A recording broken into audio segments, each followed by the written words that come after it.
All right, we are live. Hello, everybody. I'm B. Millsabub, and welcome to my voting day broadcast. So far, we've got Unholy Mully in here. Hello. How you doing today, Mole? I'm good. Right on. So I'm sure you can tell by the little sticker that I voted today. Mole, did you remember to do the same? I did, and I'll even turn on my camera for a second and show you my sticker. Right on, man. Let's see which side's it on.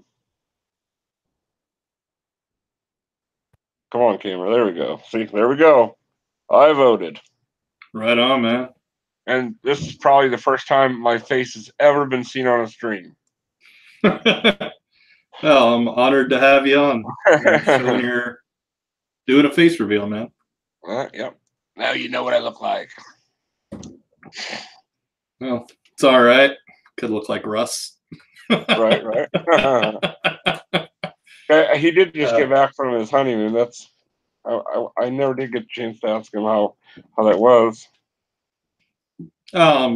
Sure it'll come up in my interview with him sometime in the next 2 days. He needs to get his schedule, then he'll let me know when he'll be able to do his interview. Oh, but it's either going to be tomorrow or the day after, because those are the only days that I don't have to deal with my nephew. But yeah, so we voted. Anybody watching, if you haven't voted yet, what are you doing here? Get the hell Please out. go do so. Yeah. Get the hell out of here. Vote. We'll still be here. Yep, it's all right as Americans to do so, so let's do it. Do it.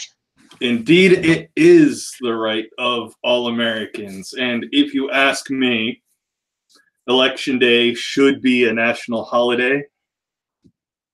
That way everyone has the opportunity to vote. And for anyone in essential services, you should be required by law to be given sufficient amount of time to vote. Yeah. Yes, sir. That is good though. That I'm sure it's pretty much same nationwide. That the polling stations are open from 6 a.m. till 7 p.m. Yeah, I think those are the average hours, but there are some states that don't actually force employers to allow people to go vote.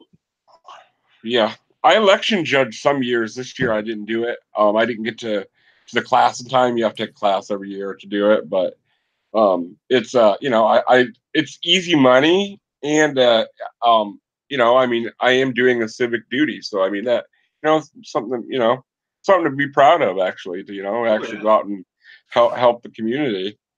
And I get the only problem I have with it is when you're an election judge, you have to pick a party, and I don't agree with that, because I'm personally NPA, no political party. I don't have a party. I mean, I vote for candidates. I don't vote for a party. I look at the overall picture and then I make my decision. I'm not a Democrat or a Republican. I guess if I normally don't talk about politics, but if I did have to choose, the closest I would probably would be I guess I'm like a classic liberal, like, so that'd be like a libertarian. Like, I'm on my socially, I'm more progressive, and like fiscally, I'm more conservative, kind of. So that's about how it goes. Well, I mean, it's the smarter decision to vote for the candidate instead of the party anyway. I mean, there were 2 candidates, and I wasn't very sure about either of them. Like, I didn't think to research them, and standing right there at the polling station, I don't have enough time to pull out my phone, do a reasonable amount of research on each, and then make a decision there, because there's a line. Right. Yeah. So I just left it blank. It's like, I don't know shit about these 2. So something that bothered me about the election was that, like, there are some that, like, there was only one candidate and no one ran against him. I'm like, well, that's kind of shitty, you know? I mean, like, Yeah. You know, and I don't know, just I mean, to run unopposed, there should at least be some kind of opposition. There should be some rule against being able to run unopposed. Yeah, well, I mean, if there's legitimately nobody else running, I get it, but you know, yeah, this is one of those things, man. Yeah. So I did post not the link to the stream, but the link to the channel in a few different places on the Twitter, so people know as we streaming in here. Yeah, I've been having a little bit of trouble with YouTube talking to Twitter, so I completely forgot to check to see if the link went up. Yeah, it's there, so right on. I love how you I love how you came up with your name. I know a guy named Ben Miller in real life. Nice. You're the much cooler Ben Miller, let me tell you. I'm definitely glad to hear that, man. You were the much cooler Ben Miller, let me tell you. You have a boring name like mine, Tim Smith. We got. Oh damn. We got the shaft when it came to names. Dude, you even got Smith in your name. I think you're screwed a little harder than me. Yeah. That's like the most unoriginal name you could. Well, I guess that is actually probably the original name. I guess you should just be glad your first name isn't John. Right, that'd be at least Tim's. Not. And his grandfather changed during World War One. Now I don't know if that's just a John Cleese story trying to be funny or if it's true, but either way, it's still a pretty funny story. My money says it's a story, but yeah, because it is John Cleese we're talking about. It's hard to say, but yeah. Netflix actually has like a best of Monty Python kind of series that's up, and they talk to each of the surviving cast members, and John Cleese, like, for some reason decided it'd be funny as all hell if he like portrayed himself as like a bigoted old man. Yeah, and are you a Python fan too? Oh, dude, I love Monty Python. Oh yeah, a lot of Americans don't understand British humor. I guess I think like I tried to show like some Python bits to different people, and they're just like, "That's not that funny." I'm like, I think British humor is hysterical. It's my favorite. I mean, but I have that kind of sense of humor anyway. That self-deprecating, oh yeah, ironic like sense of humor. That's more my thing. Yeah, so, well, I mean, a lot of the idioms just sort of fly right over my head, but what I do understand is funny as hell. Right. It gets easier. Like I'm a huge Anglophile, dude. I don't know why, but I'm obsessed with like British history and just history in general. Actually, I'm a huge history nerd. But the more you listen to, the more you can hear the language. Like I can understand pretty much any accent from the UK or Ireland. It does take a lot of listening though before you get the hang of it. I mean, like I like a lot of British television. Like, have you ever watched Still Game? It's a Scottish like comedy sitcom. Oh, it's fucking hilarious, dude. It's about like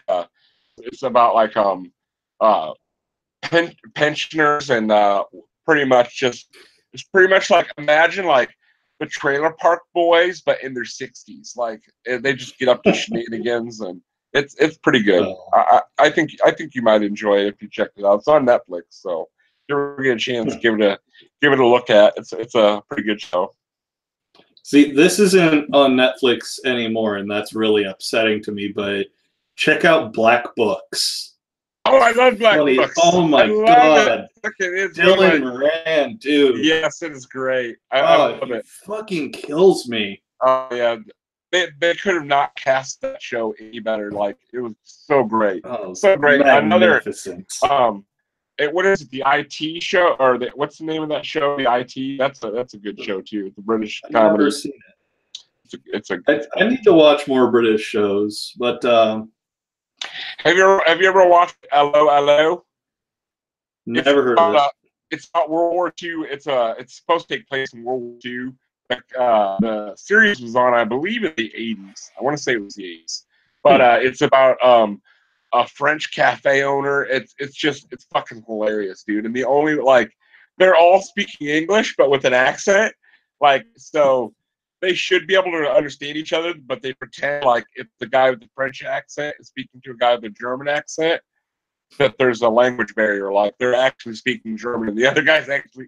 It's just. You have to watch it to know what I'm talking about. But if you ever get a chance, check it out. It's a great show. I mean, I binge watched it. It is a very, very funny show. It's a very, very good show. So another good British sitcom is Dad's Army. That's about World War II as well. That's a good show. Oh, there's one show I can't damn it, I can't remember what it's called, but there's a American adaptation that's just not as good.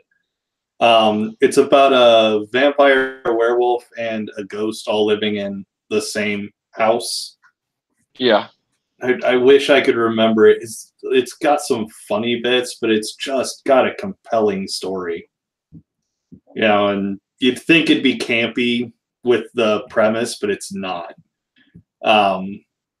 But I don't know if you ever watched Broadchurch. That's a great show. Oh yeah, yeah. And I honestly think that Jodie Whittaker is absolutely killing it as the new Doctor. I think she's fantastic. Have you ever? Do you like Fawlty Towers?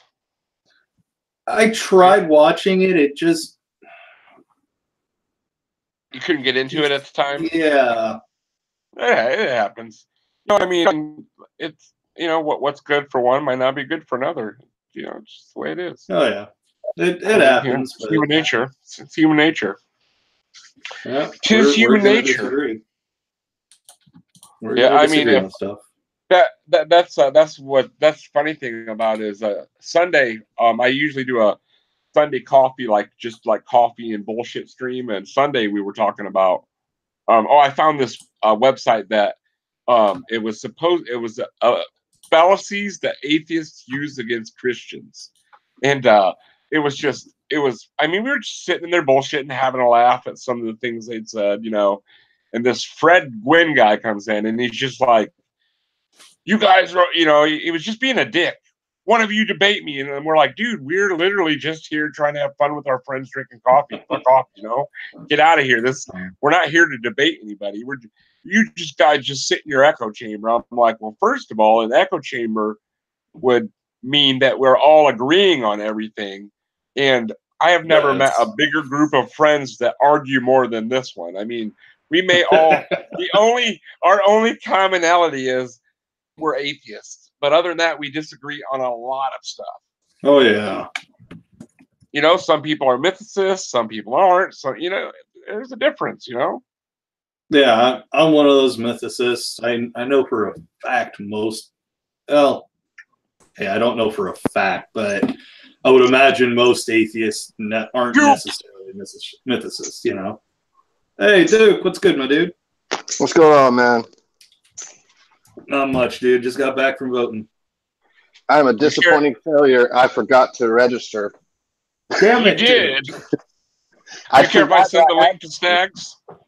Do you not know how to adult, Duke? I don't. Is this your first rodeo, buddy? Yeah, no. I'm just joking. I forgot to register, so I feel like a total jerk, but it is what it is, man. It's just that you have to register. I didn't forget to register to vote, but I forgot to register a party. Oh, okay. You know what I'm saying? That's bullshit. Why can't I was like I was telling him earlier, I'm NPA. I have no political affiliation. Why do I have to pick a party? Why? I mean, I vote for candidates, not for a party. Yeah.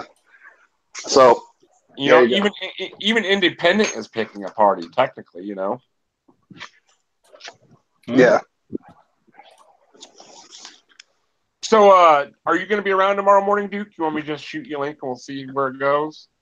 I am working at my HVAC job tomorrow, 8 o'clock. Okay, well, the Sunday coffee and chill stream is going to be an every week kind of thing. Maybe I'll do like the Wednesday one in the evenings, so I have a better, I can have more people that'll be able to join in. Cool. Because I want to try, like I was telling Ben, I'd like to do it at a more scheduled time. Like I think that would work better if people, you know, I mean, almost like a television show, you know. If you know what time your show is going to be on, you might tune in to watch, or you'd be more likely to tune in to watch, that kind of thing, you know. So give it a shot. That makes sense. And it'd probably be easier to schedule people around it too, because then yeah, you'll know where they're going to be at that given time.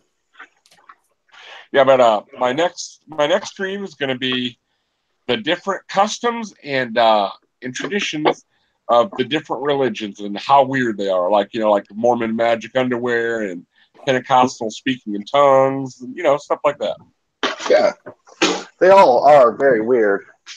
Yeah, they all have weird fucking rules or different little customs or whatever you want to call them. Yeah, there's some strange ones. What's the name for eating the body of Jesus? Transubstantiation. Transubstantiation. That's another good one. The body of, or that's the body of blood, the body and blood of Christ. Yeah. Okay. That's the not weird at all. Catholic thing. Catholic thing. Yeah, Catholics are. That's a weird one too. They I don't even understand why that's a thing, but okay. I can explain it in the Hangout Sunday, but I think I've already got a video talking about it. I'm not sure. I don't think I've done a thing criticizing communion yet. Yeah, growing up, my church, churches I went to had closed communion. So you had to be a member in good standing of the church to participate in communion. Because there's the idea, and I don't remember the exact verse in the Bible, but there's something about if you take communion and you're not right with God or right with one of your brothers, or if you're not an actual Christian, that you can be, I think you get punished by God for it, like there'll be calamities or something. So the church took the stance that we're not going to put anybody in the position of, or ourselves in the position of having anybody have this happen to them. So they don't allow anybody from outside to participate in the cannibalism, the symbolic cannibalism in that case. Right. Yeah, Christians don't like it when you call their religion a death cult. No, it is though. And that's essentially what it is, though. I mean, you guys are worshiping a zombie, so to speak. Well, not you guys, but I mean them. I mean, that's pretty fucking weird. I mean, if you ask me. Yeah, well, it also is a celebration. Like there's a celebration there about like everything coming to an end.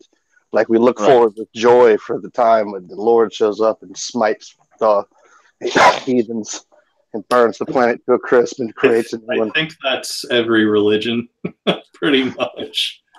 At least every Christian one. Yeah. And it's funny too because they get into all those like, especially in like the Baptist circles, you can get into all these different like arguments about when the rapture happens and what the tribulation is and all that stuff. Like I was always a pre-trib guy. Some people are mid-trib, some people are post-trib, and they get into heated discussions over it. Like when exactly is Jesus going to show up and get his people? And I'm always like, sooner the better. Right.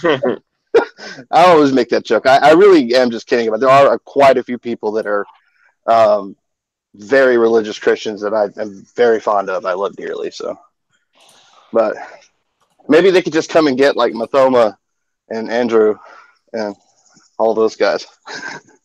Maybe we could just cut a deal and just be like, just take the jerks. But if anybody's curious, I actually did do a criticisms video on the Eucharist, so I put that in the chat if anybody's curious and not patient enough to wait till Sunday. Oh, cool. The Eucharist. Oh, yeah. It's not a crazy concept at all. Nah, they're all pretty sane, solid concepts to order your life around. They make a lot of sense. Oh, yeah. I mean, shit, dude. Well, it's interesting too because I still get like morbidly depressed to the point of ridiculousness, just being me. But like I look back to when I was a Christian, and it was like it wasn't any better. So it's not like I had this great thing and then I lost my religion, and then now I get really depressed. It's like I've always done it, and Christianity was no aid to the process. Well, see, if S.J. Thomason is right, you just weren't a true Christian. Probably not. You didn't believe hard enough. That old ad hoc argument. You just didn't believe hard enough, or you didn't truly believe it. Yeah, I get a lot of the time. I get that I am actually still a Christian. I'm just in rebellion. Oh yeah, I hear that. I have a friend of mine that tells me all the time that he's like, you claim to be an atheist, but you're not really. You know there's a God. I'm like, oh, I want to punch you every time you say that, dude. I'm like, yeah. So you're pretty much telling me I don't know what I believe myself, that I'm living a lie. Thank you. I appreciate that. It's grand. There's aspects of belief that I've never been able to shake entirely. Like it's not like I actually sit around believing in anything, but there's still a monumental dread that comes over me every once in a while. But the churches I went to growing up were like just hellfire brimstone churches, you know what I mean? So it's just kind of built into my operating system, I think. Yeah, I mean, occasionally I'll have like those annoying ass Victorian kind of sensibilities about sex that are a hangover from when I was a Catholic, you know. Yeah. But yeah, like not even like, oh, they're gonna go to hell, because I don't believe in that bullshit. But you know, more of a, oh, they should get a room, that kind of thing. And you know, it's just like people making out or something. It's not like anyone's fucking on a park bench. Yeah, that's not necessarily a religious thing. That's just it's kind of untasteful. You know, you shouldn't be pawing at people in fucking public. You know, there's a place for that, and it's not outside. You know, so it can make that's something that can make any number of people uncomfortable for any number of reasons. You know what I mean? Right. Like, yeah, but the Catholic Church is really puritanical about sex. You know, and yeah. They are. Prior to that, I didn't know the shit, you know. Yeah, and it goes down the line too, because you get into that natural law bullshit, and it's like, oh yeah, wow.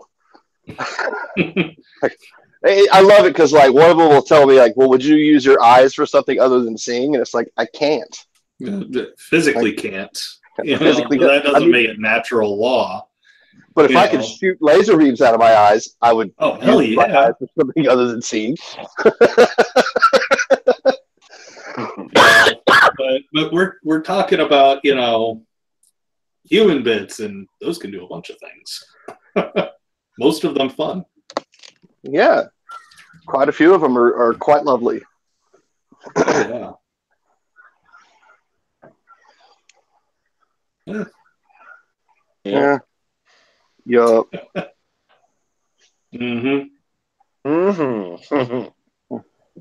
So how do you think it's going to go? The vote. Well, I mean, it's a little early to tell. Yeah. Like from polling prior to today, it was which way did I see it might go? The Democrats would likely take control of the Senate, but it wouldn't be too big of a margin. But they might not take the Congress. I don't remember. And wow, my camera is looking really shitty. Or is that just on YouTube? I can't tell. I think it's just on YouTube. But yeah, you seem to look okay to us. I mean, yeah, don't look too bad. It just looks fuzzy to me. I don't know. My camera's a piece of shit. I need. Oh, now it's looking a little fuzzy. I think it's when you move it, like it can't focus, maybe, and that's why it gives it the fuzziness. Maybe it's just your head movement.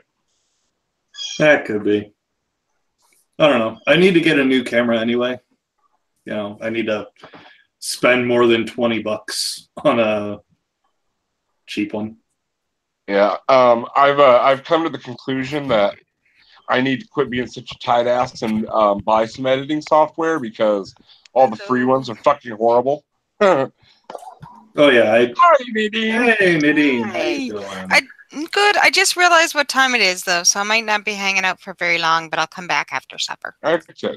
All right. You got out and voted, right? Not in your election. She's Canadian. Are you? I'm Canadian. Oh, you're Canadian?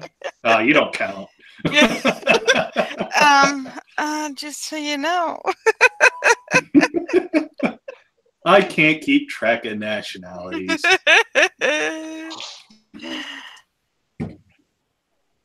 I hear a similar accent and I think must be American. Yeah, of course. Technically, you are North American, so just Canadian North American. I've only been to Canada twice, but I liked it both times I went. I went to Montreal once, and I had to go through Canada when I lived in Alaska to get up there. See, I've never been to Canada, and I live in Ohio. I'm like a 5-hour drive away from Canada, and I've never been there. Yeah, I've never been there, and I'm not too terribly far. I think it's a little more than 5 hours for you, but it takes me about 3 hours of driving to get to the state line between Ohio and Michigan. And then there's just Michigan in between them and Canada, between you and Canada. Yeah, I figure that'll be about a 2-hour drive, maybe 3. I've got Wisconsin and part of Minnesota at the top of me. That sounds right. Yeah. Wow, you got 2 states on top of you? Well, I live in Illinois. Only part of Minnesota like overlaps Wisconsin at the top, but you know what I mean. I was trying to make a be funny. Okay. But yeah. My delivery apparently sucks. I'll have sex with any state that'll give it to me. There you go. No, actually, we were talking about sex, and you were saying you have some Victorian ideals on it. That's not that weird. Like, I had a friend who was like, when I got dumped, he's like, "Oh, you need to go out and get yourself a piece of ass," and I'm like, "Well, I'm not that kind of guy. I don't just jump into bed with just anybody, you know. I mean, I need to have feelings for someone before I take. I've had a couple one night stands, and they were fucking horribly awkward. So that's just not my style, you know. I mean, there's nothing wrong with that. I think there's actually a word for that. It's damn it, it's gonna bother me. Integrity. No, integrity maybe. Sapiosexual. No, that's attracted to intelligence. This is gonna bother me. Define it. Word for only wanting to have connections. It like you're only sexually interested in people you have an emotional connection with. I'm not saying like I don't like I'm like, oh, I'd love to have sex with that girl, but I mean like to actually go out and just pick someone up, and I mean it's kind of an intimate thing to just do with straight, you know what I mean. I mean, yeah, of course I'd love to have sex with them, but I mean it would be horribly awkward, and I don't know. It just, I mean, I don't know. Just I like to. I'd prefer to know the person I'm getting intimate with, over just having sex with a stranger. I prefer there to be some kind of connection, but it doesn't have to be a permanent connection. It could just be that we had a really great date, a great time, we enjoyed each other, and I'm fine with that. But I mean, I don't go out of my way for anything like that. I don't go on dates. Like I don't go out and pick up people. You know what I mean? Like, because I can do that. I can do all that for myself. I can handle that myself. You know what I mean? If I just wanted to have some meaningless encounter, I can just have a meaningless encounter with my hand. Right.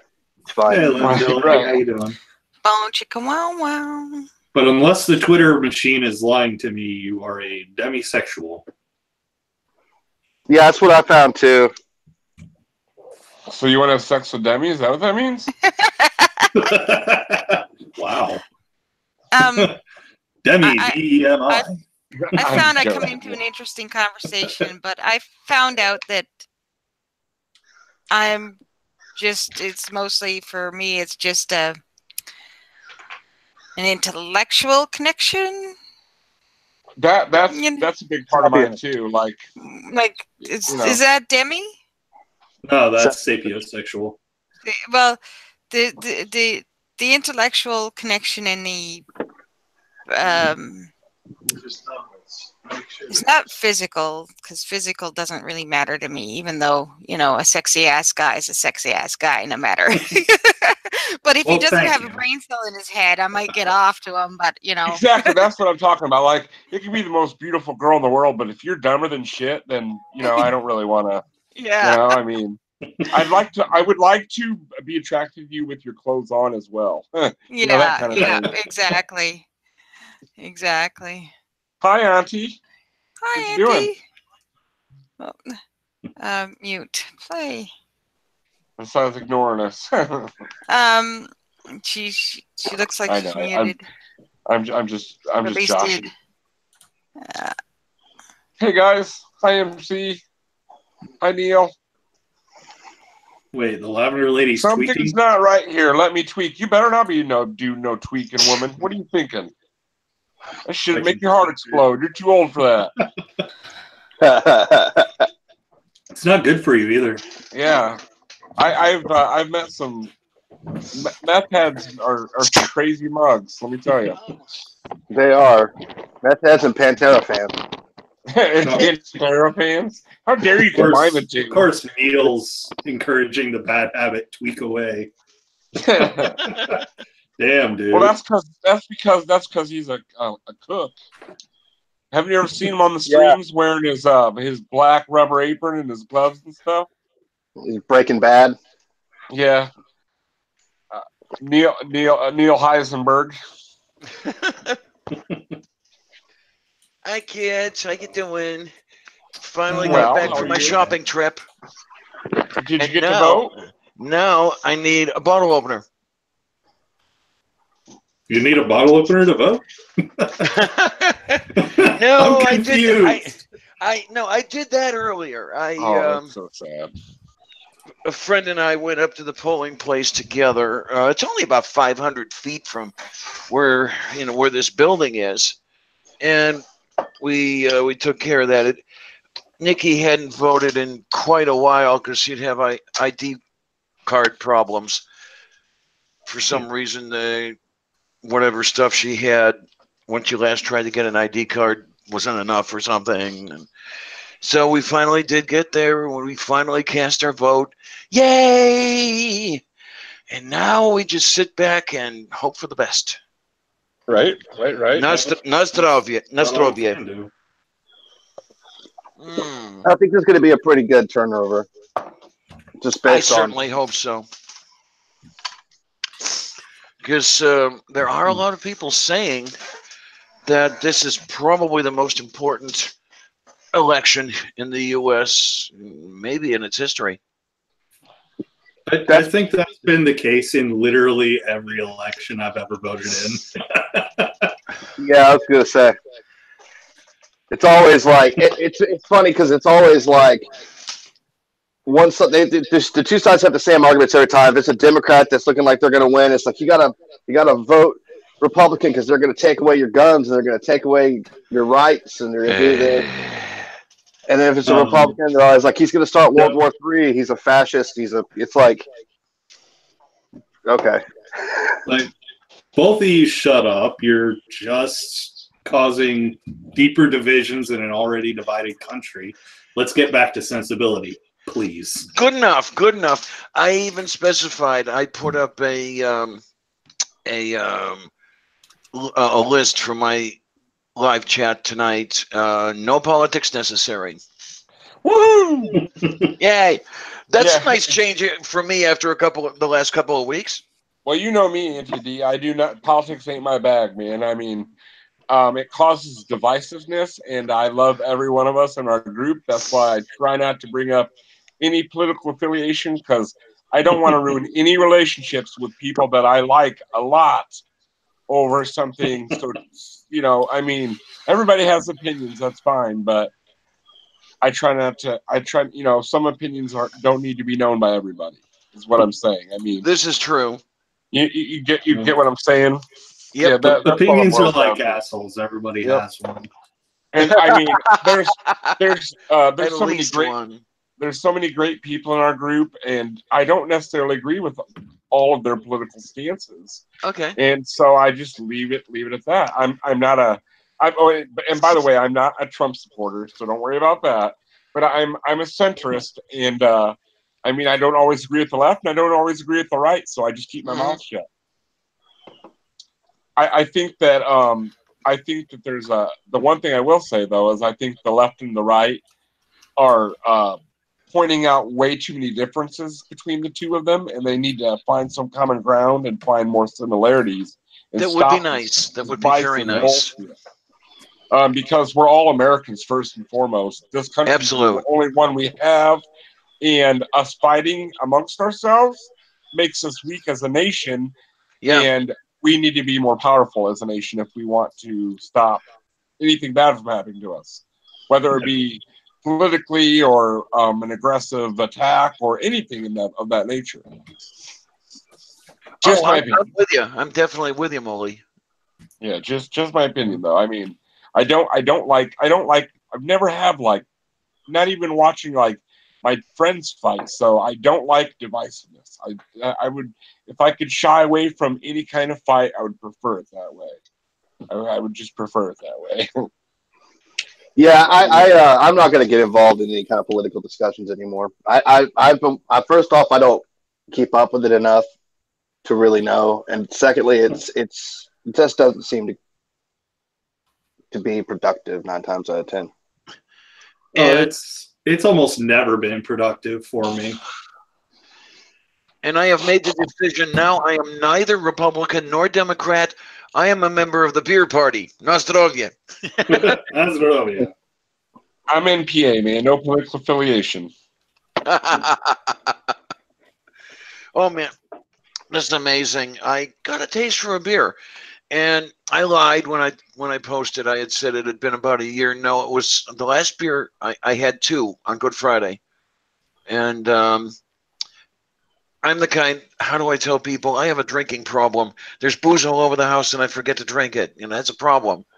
So, I had the exact opposite problem. I might have only had 2 drinks, but it was the first and the last one. And don't count. It might have lasted for 3 days too. Oh no! Yeah, so I thought I would spring for Heineken. They didn't have any of the stuff I really liked over there. What do you prefer to drink if you drink? I really like Warsteiner. Yeah, Warsteiner. That's a good beer. Oh, warming up for my own heart. The Giant Eagle grocery store near where I used to live in Homestead, of all damn places, they had Warsteiner. And I was like, thank you. My favorite beer is a German beer called Eichbaum. I don't know if anybody's ever heard of it. That technically is my favorite beer, but you can't get it around here. You might be able to get it imported, but I've never seen it. Eichbaum. That's Ice Tree. That's a very interesting name. Yeah, Eichbaum. I like there's a beer from a microbrewery up in upstate New York called Ubu Ale. That's delicious. It's really good, but you can get it bottled if you're in upstate, but you have to have a special order to have it anywhere else.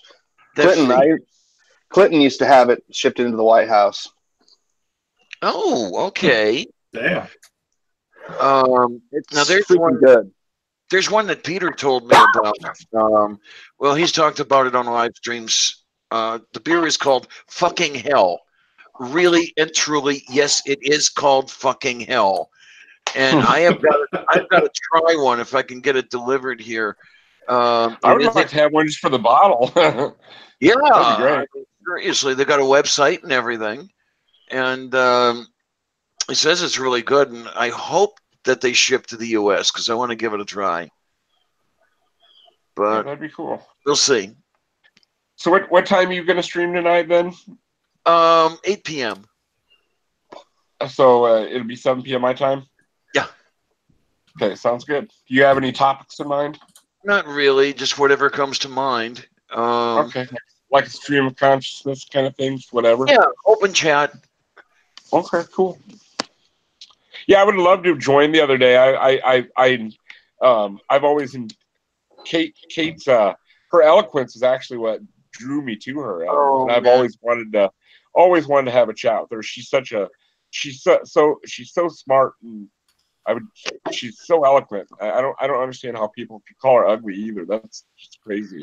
Kate is absolutely amazing, and yeah, she is. Clarion. Yeah, she is awesome. She's beautiful inside and out, if you ask me. I think she's a great person. Yeah, I'm super fond of her. I like her a lot. Did you see her recent video where she took down Helena? I've started it, and then a stream started, and I jumped in the stream. I didn't see the notification. When did that come out? A couple days ago. It was what? I think it was the same day that she was on your stream was the day that video came out. So 2 days ago, maybe? What, Sunday? Was it 2 days ago? Sunday, yeah. Okay. So maybe that's why I missed it. I was just too busy doing everything for the 2 live streams I did on Sunday. Yeah, okay. Yeah, Helena, or as I like to call him, the herpes of Twitter. Pretty much. I have blocked him, about 7 different times. Yeah, I'm about the same here. That's the best name I can think of. He just keeps coming back, no matter what. Yeah. He's like herpes, keeps coming back. Like a female cat, the gift that keeps on giving. Let me see if I can find that video.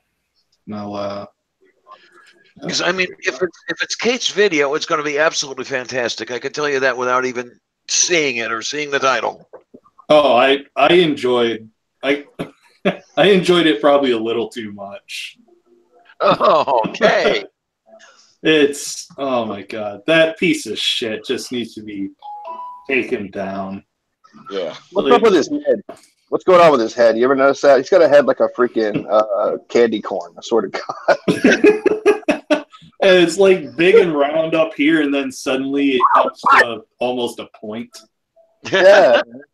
He's like a freaking dog. We're talking about? Helena Henza. Oh, okay. Oh, yeah. Yeah. Oh, okay. Yeah. I just put the video of her taking him down in the chat. It's like a golf ball on one of those pins that you set the golf ball on to hit it. Yeah. That's what it's like. I mean, he talks with such a thick accent, too. I mean, Jesus Christ. I think that there was someone posing as him because for a while there was a guy that said it was Helena, but the English was way too good to be him, so it had to have been someone else pretending to be him. Because someone asked, how long will it be going for? As long as it goes for. Okay. Because they're gonna come back. Avatar of Nashu. He's a new guy we've met. He seems like a really cool guy. I think he's gonna be on my stream tomorrow morning. If I remember right, I believe he'll be on tomorrow. So yeah, Mole. As far as your question, yeah, I'm free as far as that goes. So if you want to put up with my ugly mug, that's just fine. Oh, you're welcome anytime. And our topic is going to be the weird customs and practices of different religions. Like Mormon underwear and speaking in tongues. Just talk about the kooky beliefs some of them have. I thought that'd be a fun topic. And then lots of material to work with. certain religion near and dear to my heart with their gold fetish. Yeah, a lot of their accoutrements must be made of gold or be gold plated. It's fantastic. By canon law. Especially I'm trying to remember, B-Mill, are you ex-Catholic? Yep. Yeah, so you know about the chalice and the container for the little crackers and all that bullshit. That's got to be and the scepter. Yeah.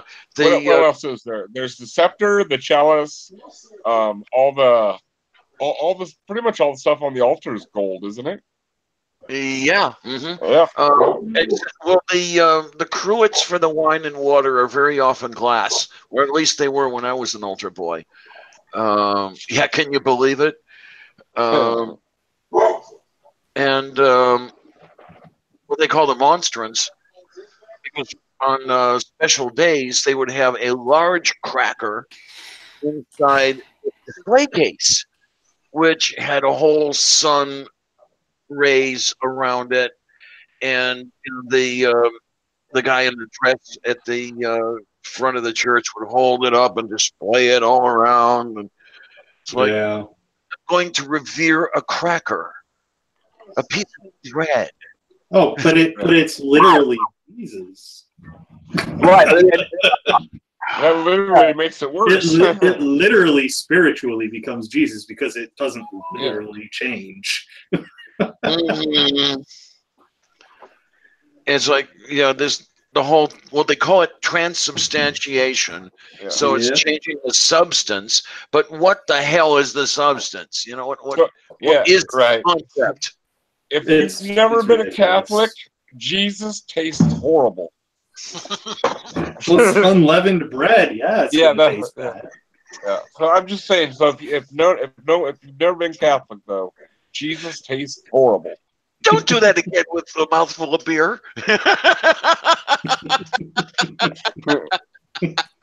Mouthful of Jesus. Yeah. Oh, that's a name for a band right there, dude. Mouthful of Jesus. At least Jesus doesn't pop in your mouth, you know what I mean? Or does he? I don't know. These guys used to get it on with the altar boys, And then that was the damn thing, though. I was an altar boy for several years. I was never molested. Kind of felt left out. Yeah. Was I not pretty enough for you, Father? That's interesting. You guys ever watch John Mulaney, the comedian? Yeah. Name is not familiar. Is this somebody I should watch? Oh yes, he's a funny guy. Yeah, he's a really funny guy. John Mulaney.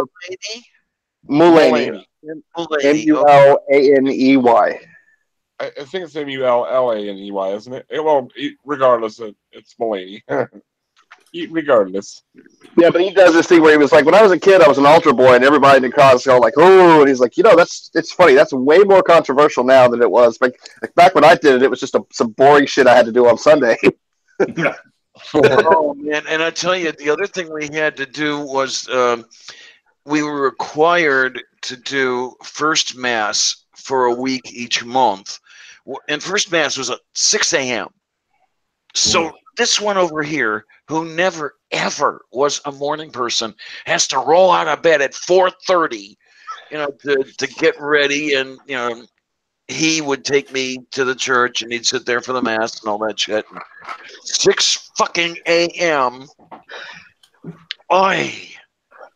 That That was not one of my. And then we would be on funeral duty as well. Our names would be on the list for funeral masses. Yeah, you had like about 6 different mass forms that you had to learn. And they all had their special movements and their special things and everything. And it's like, oh, sort of like Freemasons, really, when you come down to it. Well, did the Freemasons get started with the Catholic Church? I do not know, to tell you the absolute truth. I really don't know. I know that for a good long time there was a ban on Freemasonry within the Catholic Church, that would get you excommunicated. I know there's a lot of people that think that that the upper echelons of Freemasonry is satanic in nature. Yeah, I've heard that one. There's apparently some letter that one of the higher ups wrote or something that said that they were super cool with Satan. Oh man, well, if you change to that stance, I'd join up tomorrow. That's a great marketing. Between what I've heard about God and what I've the Christian God, excuse me, and what I've heard about Satan, I'll go for Satan. Oh yeah. By the way, hello, Christy. How you doing? I prefer to think of him as Prometheus. You gonna come in, or are you going to stay at a safe distance? You see, I'm being really careful with opening this thing because the last one almost exploded on me. So, oops. Yeah, apparently it was still a little shaken up. Somebody else who did a really funny bit about God and religion was Bill Burr. If you ever had Bill Burr, yeah, I don't. He's know hysterical. Oh Bill God, Burr is pretty funny. What was that joke? He says, "I'll be outside playing ball with my kid. That's how I'm going to teach you about that stuff." He's like, "It's all in here. What? God's everywhere, but I got to go there to see him, and he's pissed off at me, and I owe him money." That's an accurate description, actually. That's the thing about the things where they sing, where he's like, "You just gotta watch it. You just gotta watch it. I don't want to get you in trouble with a copyright thing or something, but it's just hilarious." When he does the thing where he makes fun of the Catholics, where they sing to each other back and forth or whatever it is. I've never actually been to a Catholic church, but you should consider yourself lucky.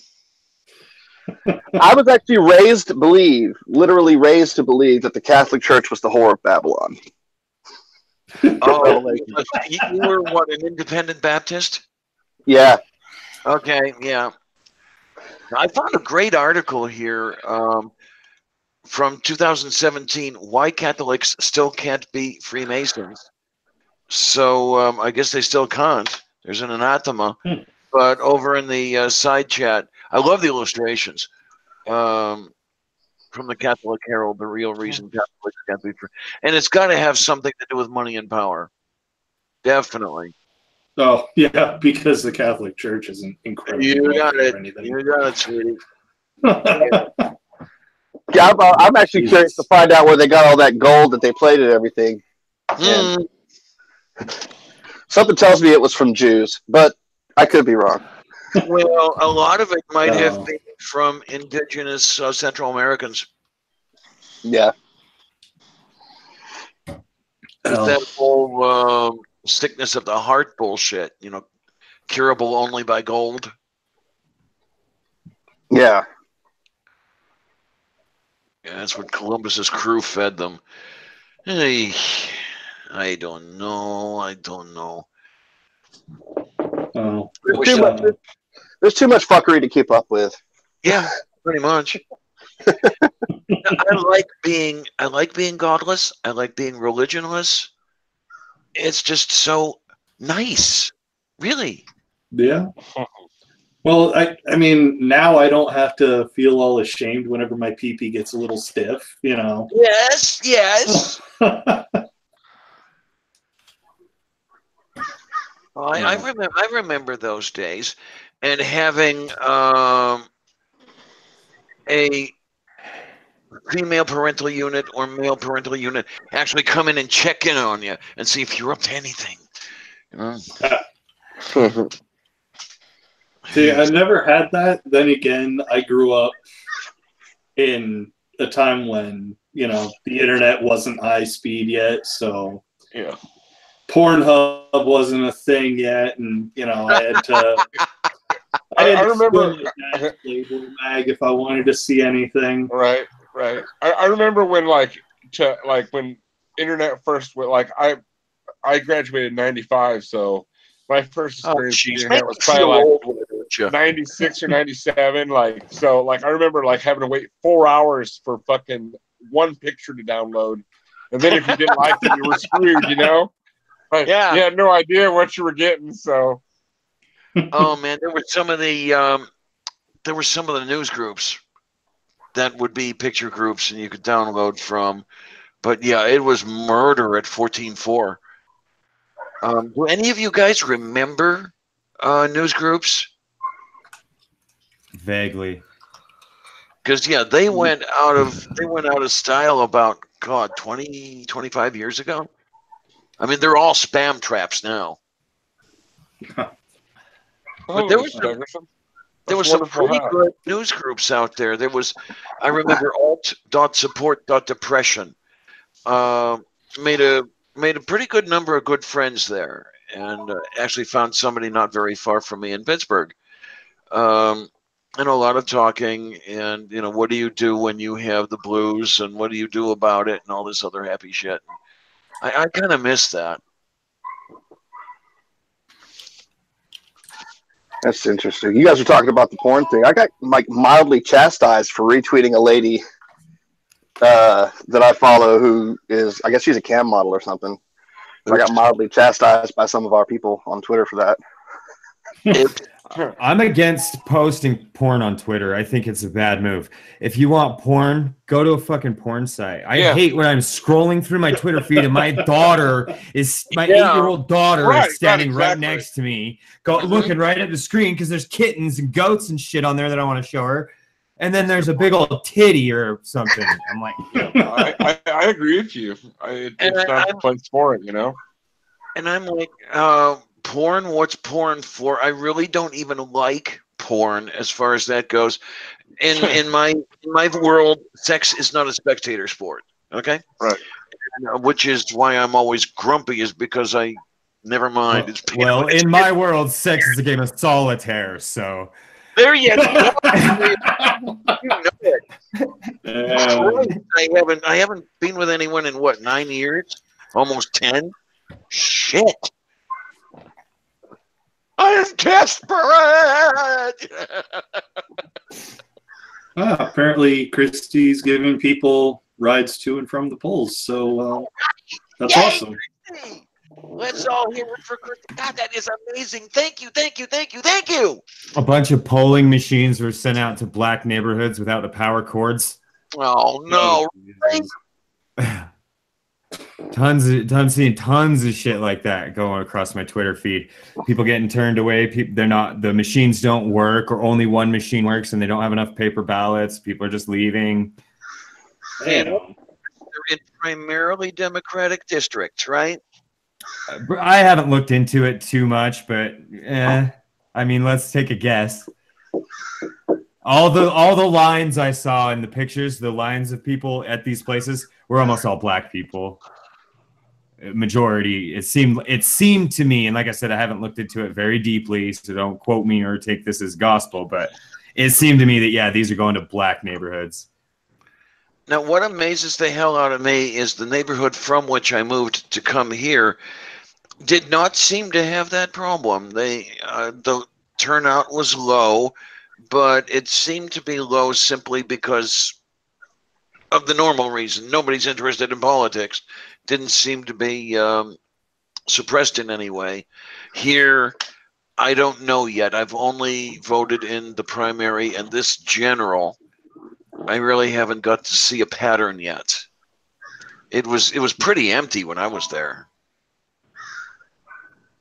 My polling place was pretty full, but I mean, My polling place is also an elementary school, so there's a lot of people that live pretty close by. Okay, now we voted in a community center, right in back of the library.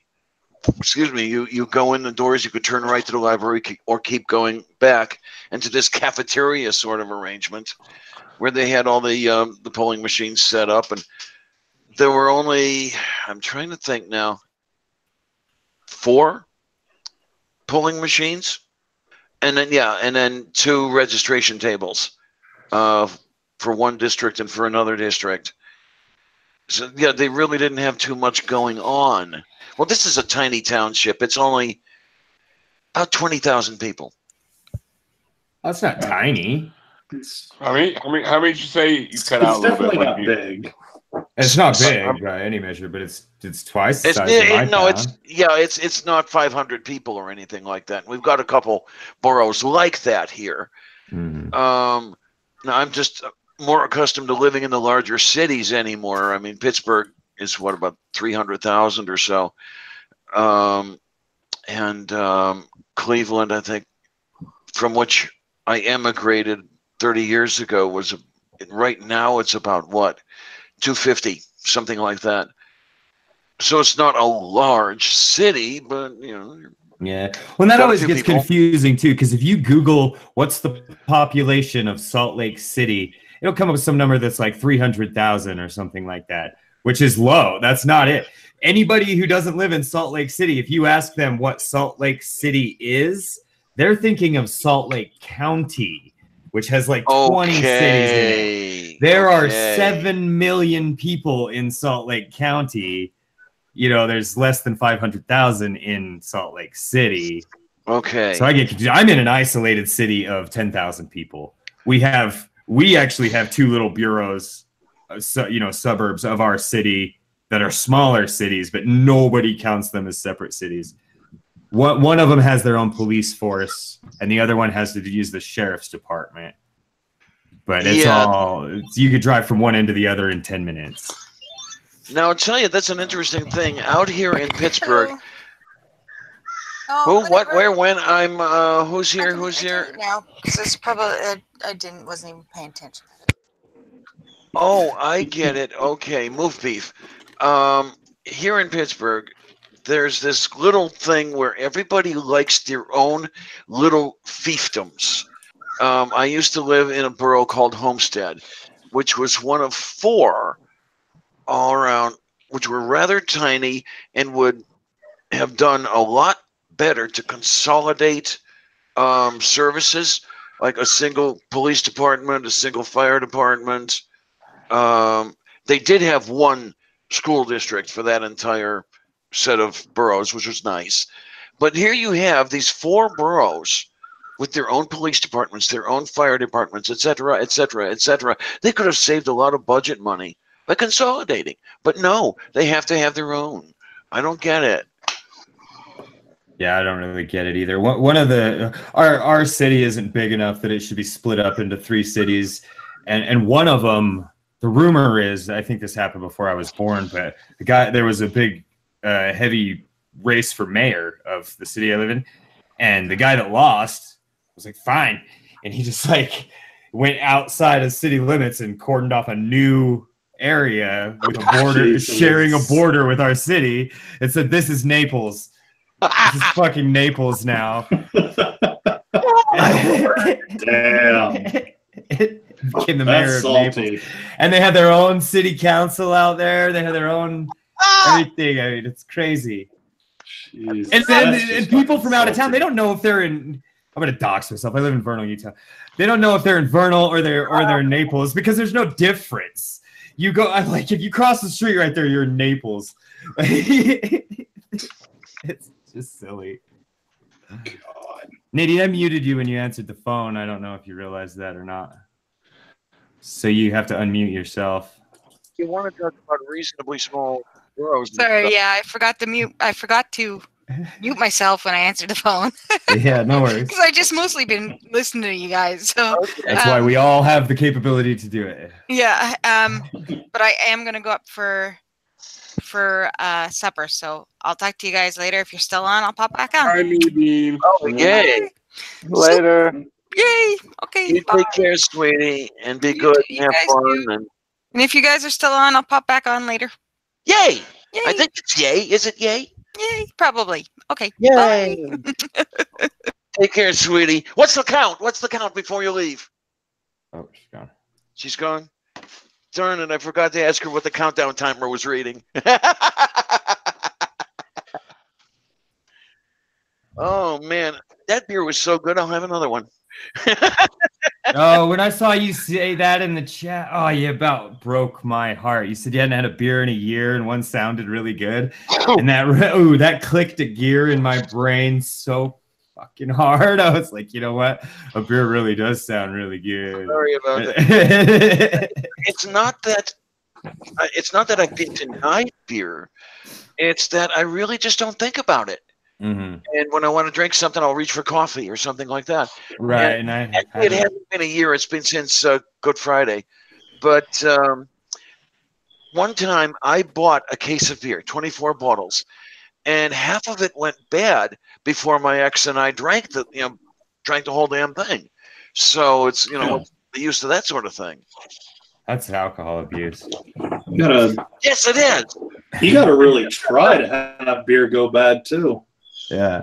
And see, I'm an alcoholic, so when I see somebody didn't finish their drink, that doesn't make any sense to me. I might as well walk outside and the ground is up in the sky and the sky's down on the ground. When I see somebody set down half a beer and not go back to, or even just set it down, what the fuck are you setting it down for? Who sets their beer down? That's crazy. Yeah, you got shit to do? Are you about to fight? What's going on? Oh man. But I decided this spring for some relatively good stuff. I bought 12 Heineken. All right. Best stuff I could find in the store. Yeah. Complain about that. I discovered Heineken when I was 16, and I don't know why the difference is, I should say, but the Heineken Dark that I had then was very heavily carbonated. You could feel the bubbles, and they felt like green peas. They felt like very large bubbles, and it was so heavily carbonated. I really wasn't a fan of it. Now I already knew what beer was by the age of 16, and that Heineken Dark was not one of my favorites. Now, but this light lager, it's got the decent head on it and everything else. It's a fairly decent beer, and I don't know what the difference is anymore. I wonder if that's a natural carbonation or if they just add carbon dioxide like Budweiser does. You could have a point there, Stags. Definitely. Now, do any of you guys know Löwenbräu? Or as the Americans call it, Lowenbräu. God damn it, those dots over the O and the A are not decorative. Yeah. Lowenbräu. like on Simpsons when what it was that Homer wanted to try he was sick of domestic beer or something, so Mo grabs the Duff and puts the umlaut with a marker over the U and calls it a doof.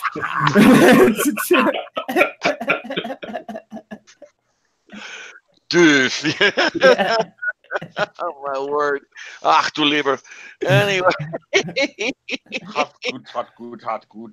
I want to learn to speak Swedish. Oh man. You were working on it for a while, weren't you? A little bit. I dabble a little bit. I keep my mind open and I try to learn words, but I haven't dedicated any actual study to it. Okay. But I have a friend in Sweden and he just bought an amazing fucking house. Oh and my. I want to go to it. Yeah. That's awesome. I used to be. If you guys don't know who Oscar is, he is awesome. I used to be friends with a Swedish dude on Xbox Live, and he would just teach me a bunch of insults. Okay. Are you still on Xbox Live? I don't have a gold account right now. But I don't have mine. I don't have mine right now either. But once I get mine again, I'll send you I'll give you my gamer tag, and when you get a gold account, Right on, send man. me. Yeah, I know enough Swedish to get through a work day. Okay. So, vad fan means what the fuck. Yeah, Dra that out would be- helvete means go to hell.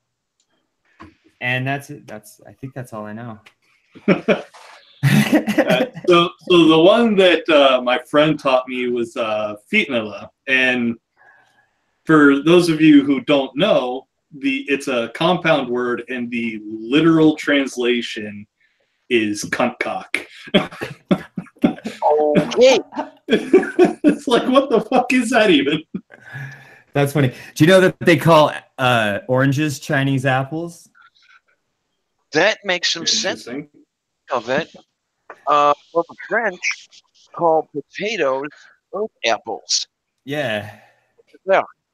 Yeah. We used to but- call everything an apple. It used to be, if it was a fruit or a veggie or whatever, it was an apple. Okay.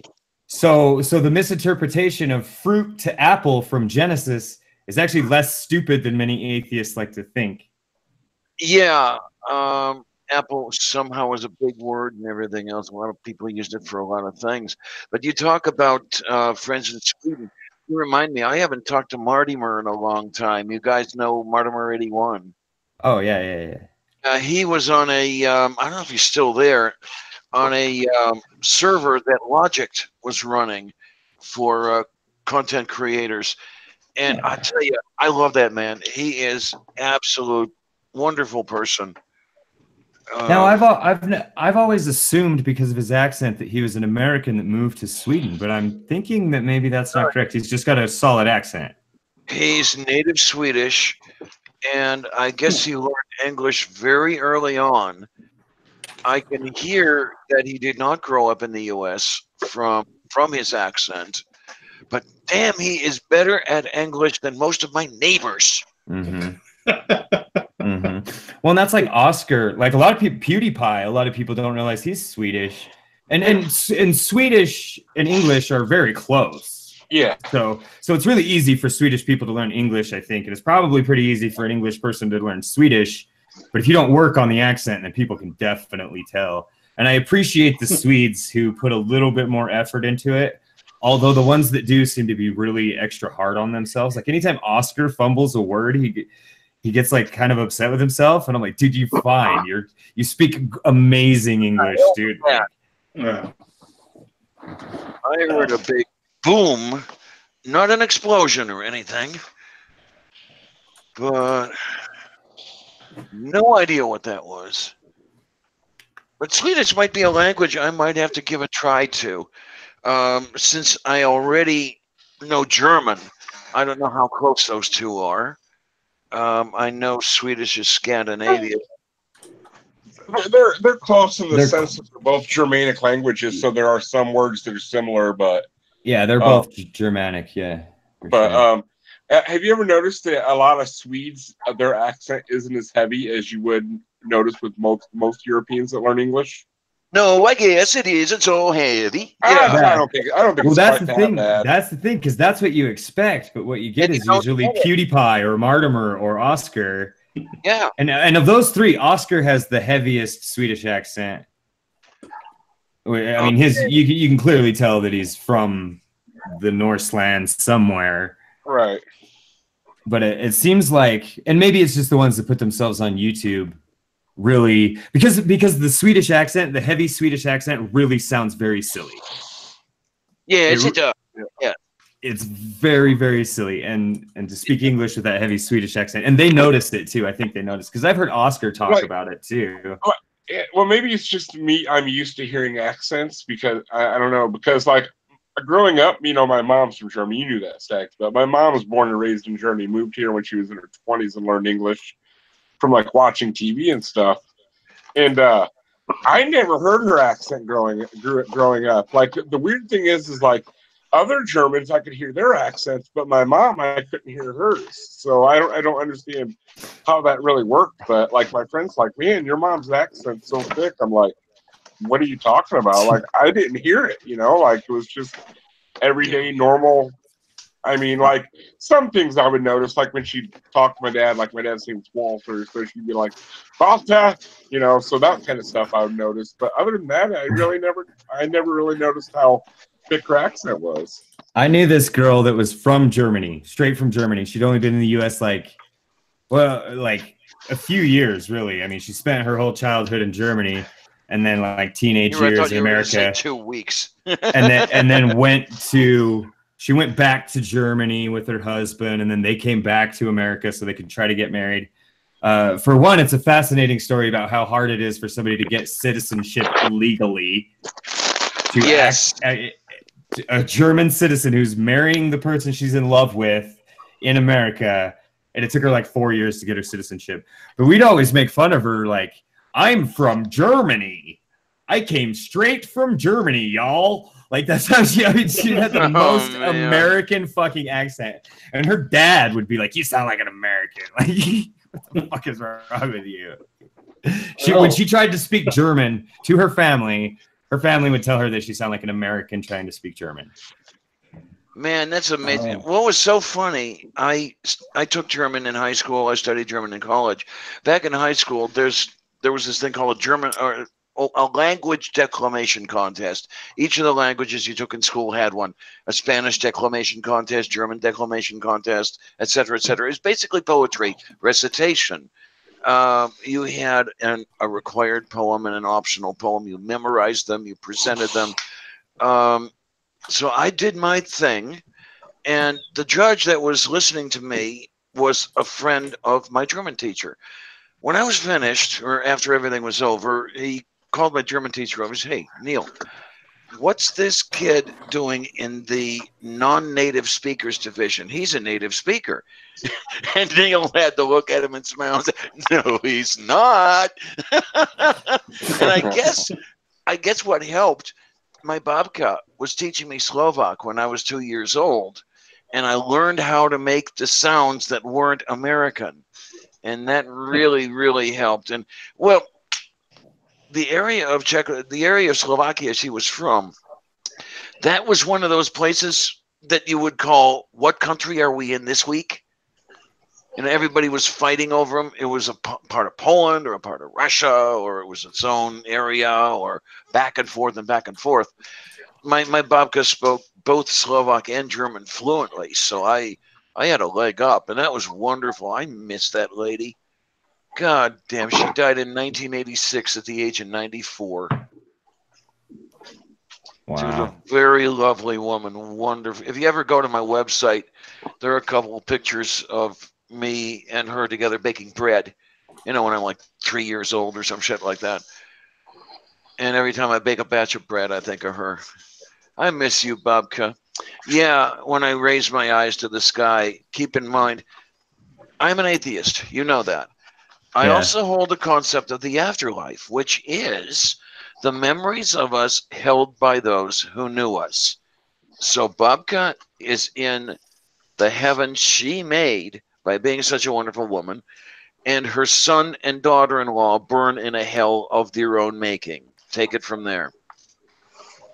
Well, you know, it's okay. I think as long as we recognize that we're doing things in a symbolic way, we're still being way more genuine than the Christians, because they're just doing it as some Christian, whoever, they're doing it in a symbolic way too, but they think it's real, and really, I don't think a lot of them really think they follow the motions, you know what I mean? And like if my kids say they got a boogeyman in their closet, I go in there and we have a real quick conversation to remind them the boogeyman isn't real. And then I open the closet and clear it out with my shotgun. You know what I mean? Okay. I know exactly. Like, I couldn't convince my son when he was little that I couldn't get through to him that there were no monsters. So, but he was too young to really understand it. He was just afraid. So I gave him a spray bottle with water in it that I told him was monster spray, and just go and spray down all the closets and underneath the bed. That's a good idea. All this stuff, and as long as you spray that down, nothing can come in. And yeah, you might want to put just a drop of bleach in there.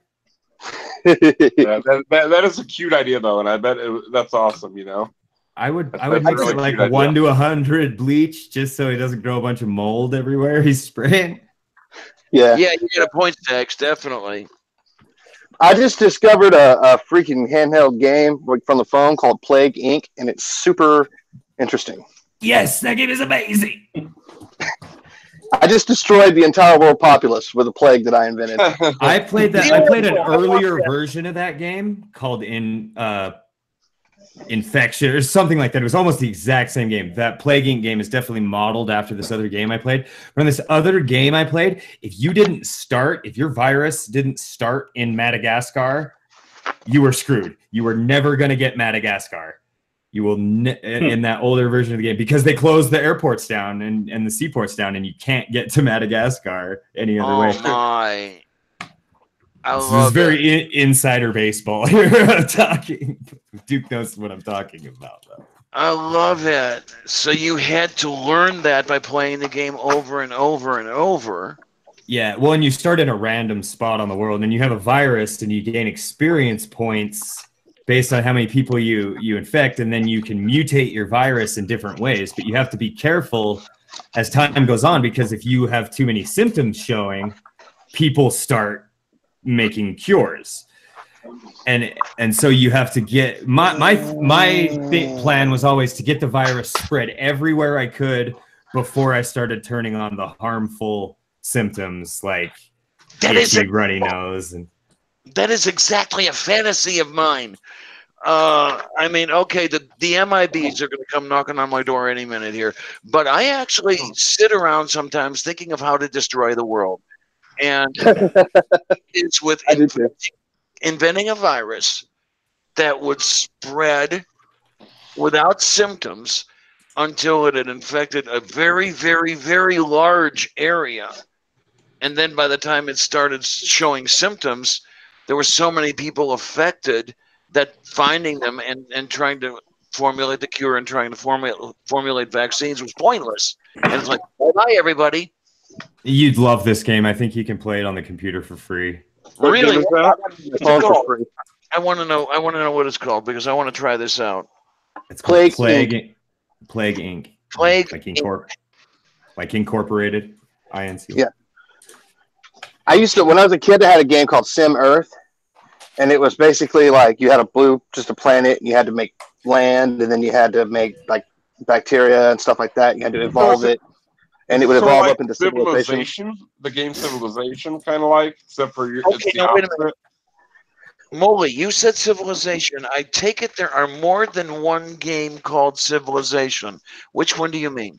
I don't know. The game I always played was just called Civilization. There's Civilization. There's Civilization 2 all the way 3, to 4, 5. Yeah, I think it's all the way up. I think I play 5. I think it's the one I play, or 4 or 5. What I'm familiar with was published by Avalon Hill back in the 70s, and it is basically going from, if you want to use the terms, cavemen to spaceflight technology. Yeah. Yeah, this starts out with bacterium. The game I'm talking about, you start off with like single cell life, and you have to evolve it up to like us. And then you start dealing with civilizations and stuff. And I discovered through that game that if I were God, it would be really bad for humanity. It would be a bad thing because I had these great civilizations that were all like nanotech civilizations, but not the rest of the world hadn't caught up with them yet. And the other civilizations kept attacking them and killing them. So I couldn't get any further in the game, and I got frustrated and pissed off. So I like reversed the planet's polarity and burned the thing up like to a cinder. Like 13. You are right after my own heart.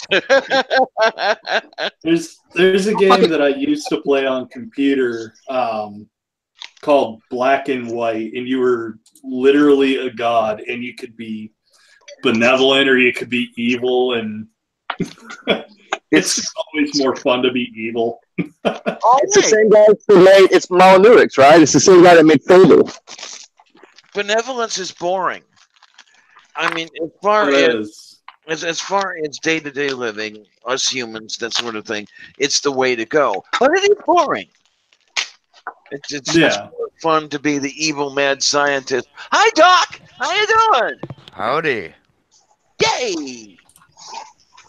We're talking about destroying the world and killing people and stuff like that. Yeah. It's like Pinky in the Brain up in here. Hi, Doc. Right up my alley. Can you hear me? Yeah. Very well. Thank you. I guess it's like a Midwest stream if Duke and Stacks were here. It'd be all Midwesterners. Got Illinois, Iowa, Ohio, Pennsylvania. I'm in Pennsylvania. Yeah. It's the I'm in the Midwest east stream. of the country. Well, I grew up in Ohio. Does that count? Well, I would say Pennsylvania is like borderline Midwest. You know, it's like it's kind of like the, it's kind of like the Turkey of America. You know, it's like right in between. You know, the Alleghenies are a defining factor. West of the Allegheny, you're definitely Midwestern. East of the Allegheny, you're Mid-Atlantic. Philadelphia is very, very different to Pittsburgh. Let's face it. Yeah, you can tell by the difference in the cheesesteaks. Well, that too. You get a cheesesteak in Pittsburgh, it's got like fucking Cheese Whiz on it. You get it in Philly, and I think it's provolone. Oh man! I've got to get out to Philly. I was supposed to go to Philly years and years and years ago with a college choir. We were touring, and Philly was supposed to be one of the destinations. And unfortunately, I picked that year to require brain surgery. So I wasn't getting there. Hey, guys, help me out. What's a good name for a disease? Oh, my. What would its symptoms be like? It's going to start off kind of mild, but eventually it'll be like seizures and death. I think isn't there even a zombie option on that game? Like you can have it start turning people into zombies. Wait a minute, I did that. I don't know if there is. I'm going to discover it, and that's going to be the thing I do. I think it's one of the special things that only lasts for a certain amount of time. What is that? Anything like that? The Caribbean potion or whatever that is, the voodoo thing. No, this is just you can give your disease different symptoms in the game, and one of them is that it turns people into zombies, which increases the infection rate quite a bit. Because it's not up to you who gets infected; it's up to you how strong your virus is and how infectable it is and how transmissible it is.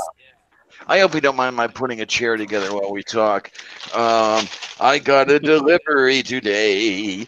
I love IKEA packaging, by the way. Could you even guess what's in here? Oh, Jesus. An L. I'm guessing an L. A really big L. It's a weirdly shaped L. It's got a big bottom line. The bottom, it's a big bottom L.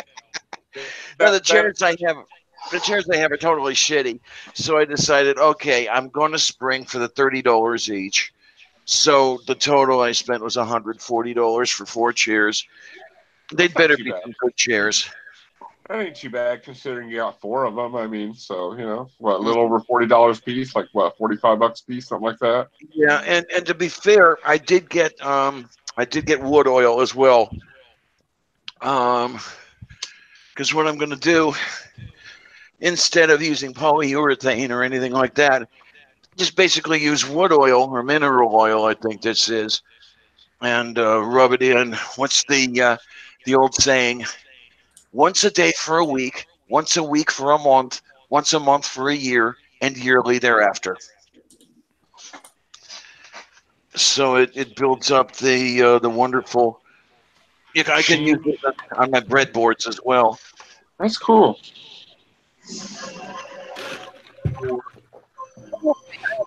Oh, I know what I wanted to test. I wanted to compare to. Okay, not that much cheaper than my old chairs. My old chairs de facto are really tall. And one nice thing about that is I can hang my backpack on there when I got home from shopping. But this will work. It'll work, definitely.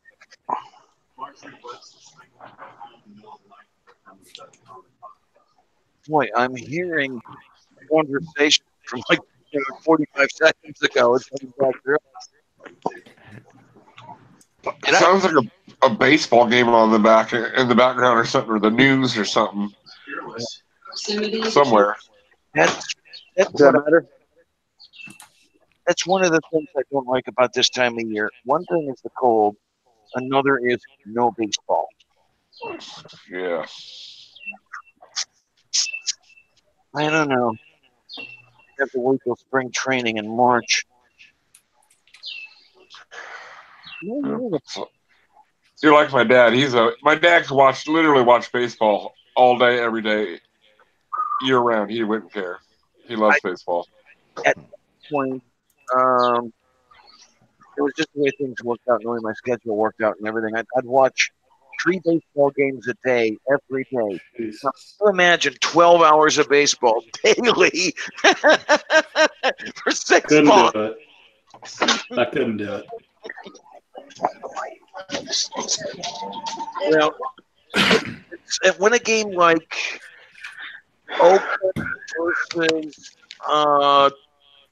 Oakland versus Miami would come on at that time of year anyway, it was like, okay, I'll leave that one alone.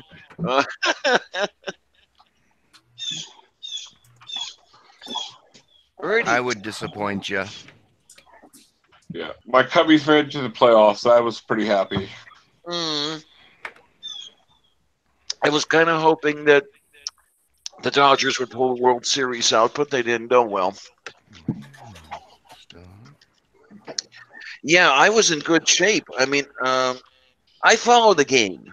I really don't have, well, I shouldn't say I really don't have a really, really big team that's my favorite. I love the Nationals. Baseball has got to be in the nation's capital, okay? Just right. Cool. I really like their hats. I have a Nationals hat, even though I'm a Cubs fan, but I like the Nationals hat, so I got one. Nationals hat as well. Yeah. I'll tell you what I dearly loved getting to the game at Wrigley. Oh my God, Wrigley Field is beautiful. I could have lived there.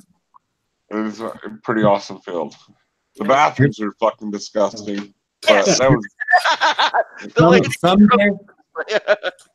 Someday they will play the very last game of baseball that will ever be played, and the odds are that nobody will know that it's the last game while it's happening. Yeah. You're probably right. That's weird how things happen like that, isn't it? Like, when do you go? I mean, like when exactly is the time you go from like where you play with toys to where you don't? Like, I mean, there's like, I still play with toys. No, you know what I mean though? Like, when do you go from like kid activities to not such kid activities? Like, it like happens, but you never really know when it does happen. Like, I know. Yeah. This one day you walk in and you see your action figures and you go to play with them and you're just like, I don't want to do this. This is boring. Like, when do you put down your G.I. Joe and start doing other stupid, like whatever boys do, go out and break windows and, steal street signs. Yeah, that kind of stuff. Never did. Now, there did come a point when I was kind of strong-armed into giving away all my toys to a smaller child. And I wasn't using them anymore. I wasn't playing with them, and it was kind of fine. But I had to break that mental connection that I had with them because I still wanted to think that I wanted to play with them. You know what I mean? But really, they weren't doing anything. I'd take like my favorite ones that I thought looked the coolest, and they'd sit on my shelf. I don't even have 13, 14 years old. Yeah, I still think they look cool, but I don't have as much fun clanging them together, pretending they're actually fighting each other. You know what I mean? I'd probably rather go out and touch a booby. Right. Or if you did pick up a G.I. Joe, it was to shoot at with a BB gun or something, or blow up with a firecracker. Right, exactly. I would give the nuts I still have for a Gilbert Erector set. The one with the steel beams and all that shit. Oh, they were awesome. I'd play with one of them right now. Beautiful. I had a smaller set when I was young. I would really have liked one of the really super deluxe ones that would probably cost you $1,500 today. Where you could build the fucking Eiffel Tower. Yeah. And have it cook your legs. And what else I had when I was young was amazing. I had a Gilbert chemistry set with the stuff in it that could kill you. Yeah. You know, potassium cyanide. It was great. I had a chemistry set just a few years ago, and I think that the most dangerous thing in there was a magnesium strip. Oh man, setting fire to magnesium strips was amazing. Yeah. You could read magnesium. Oh yeah, magnesium burns so hot. Oh my goodness. Yeah, and bright. God, man, that was a favorite of ours. We'd go to the local hobby store when the hobby stores would carry these little bottles of chemicals, and you could get sulfuric acid at the fucking hobby store. You know, that's that sort of. And you'd always get the magnesium strip and you know, set fire to it. Or the other one, I used to make a little, let's call them devices. Honey, you don't want that. You don't want that. I want that. And you'd buy a pack of flashbulbs, wrap them in a towel, and with a pair of pliers, you'd crush the light bulb, and then you would extract magnesium wool. And the magnesium wool was a great igniter. It was absolutely fantastic. You put a little bit of electricity through it, and well, that was a flashbulb. I'm sometimes amazed that I made it to adulthood because of all the stupid shit I did as a teenager. Like, and I know I couldn't have been the only one that did stupid shit as a teenager. I'm talking like shit that could have got me killed. Like, I remember one time I almost cut my pinky off because I thought it'd be a good idea to break a beer bottle and try to stab it into a piece of wood. And I ended up trying to cut my finger off. And my mom would freak out if I got, you know, I mean, my mom was the last person I wanted to show if I got hurt. So, like, I tried to put a Band-Aid on it, and, like, my flesh is just hanging off. Like, I definitely need stitches. Like, literally half my finger's gone. I tried to put a Band-Aid on it and just go to school, and it was bleeding so bad it just wouldn't stick. So I had to come clean and tell her. But, you know, I mean, just the dumb shit kids do, you know? Dude, such dumb shit. My friend, we were in like 6th grade, and my friend got his initials tattooed on his hands here. Yeah. By some dude that had like a garage gun. Yeah. And his mom made him cut it out. Holy shit. Holy shit. Damn. Fuck. How old was he? He's 6th grade, like 11 or so, probably. Yeah. My first tattoo was supposed to be a cross on my ankle, but it was done with Indian ink and a needle. It looks like a plus sign. That's pretty much how I have like a little plus sign on my ankle. Yeah, and his mom's like, get rid of it. That's she saw him get rid of it out. Holy shit. Cut it out with the steak knife. She didn't tell him to do that. She told him to get rid of it. That was it. And he burn it off, cut it off. You know what I mean? He cut it off. He had a steak knife and a lemon. I think he thought the lemon was helping. Well, I would not want to put lemon into an open wound. Holy shit. I think he thought it was going to help clean out the ink or something like that. I don't know. Or disinfect it or something. It's not going to do any of those things. It's full of sugar. I bet he had second thoughts once he did it. Well, they're full of citric acid. Maybe that would be something of a disinfectant. But goddamn, cut the fucker out. Yeah, they were just a little. You know, I mean, he didn't suffer any permanent damage from it, but taught him some willpower, I'm sure. Right. Those two would have made really great friends with the slimy bastards, let me tell you. I don't know if all of you know about this. That's my term of endearment for the people the rest of the world called my parents. Yeah, I'm familiar. Okay. But the world is so much better off now.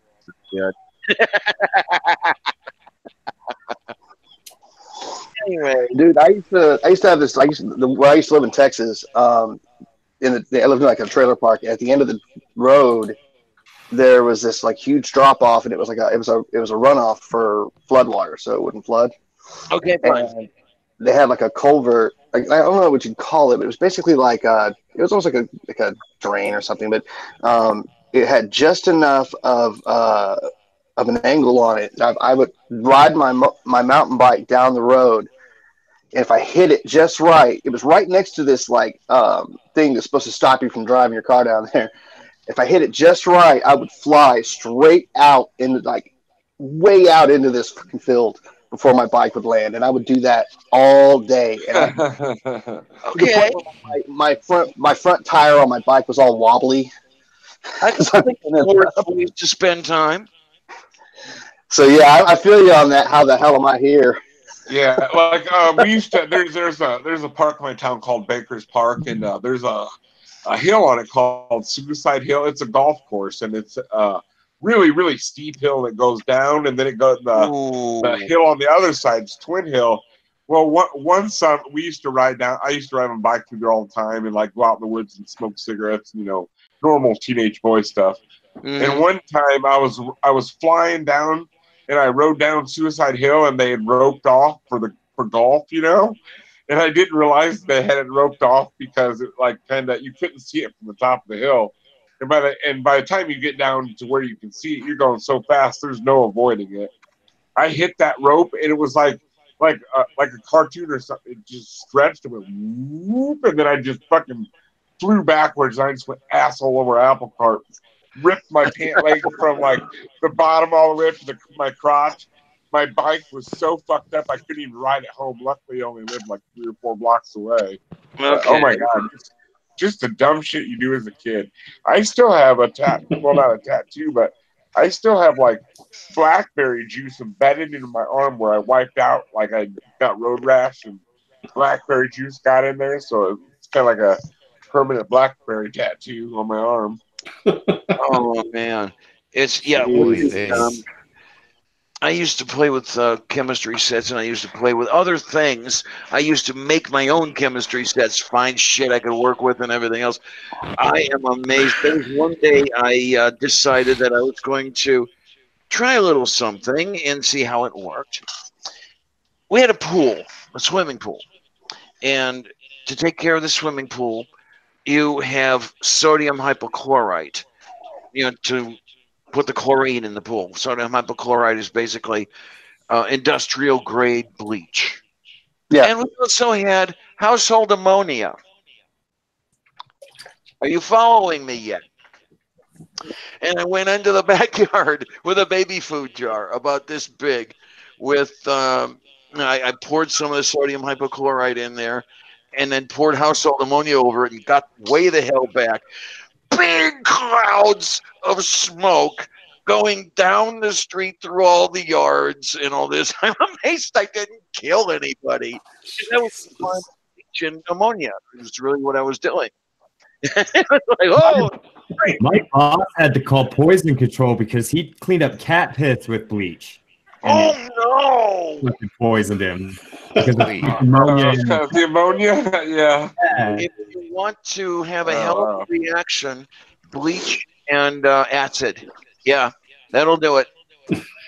I'm actually a certified pool operator, or at least I used to be, and I used to keep up with all the pools in the apartment complexes I would work. And I got gassed one time on the chlorinator.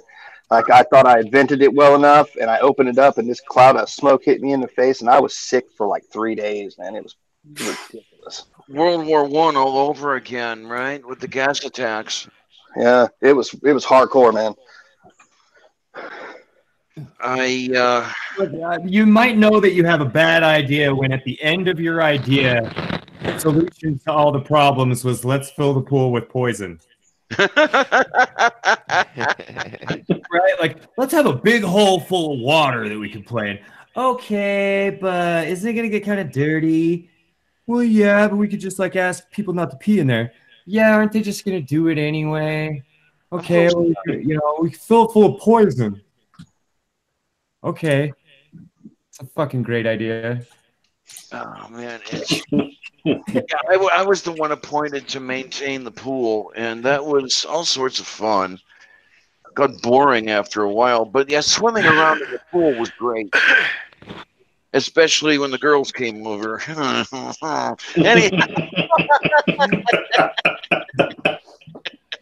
Yeah.